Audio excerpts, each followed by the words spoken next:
নমস্কার বন্ধুরা, আমি তিশা চলে এসেছি তোমাদের সাথে আজকে আবার একটা নতুন মিনি ব্লগ নিয়ে। আজকে না সকালে ঘুম থেকে উঠতে একটু লেট হয়ে গিয়েছিলো, যার জন্য তেমন কোনো ভিডিও করতে পারিনি।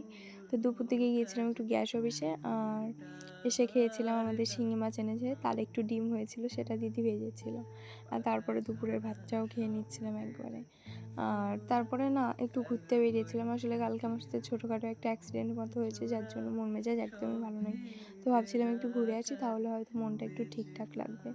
তো তার জন্যই চলে গিয়েছিলাম গোবরডাঙ্গা বাওড়ে। আর আগেও তো আমি এখানে একদিন এসেছিলাম, তোমাদের সাথে শেয়ার করেছি, বাট সেদিন সন্ধ্যা হয়ে গিয়েছিলো, মানে অন্ধকার হয়ে গিয়েছিলো, যার জন্য আমি চারি সাইডটা তেমন করে তুলতে পারিনি।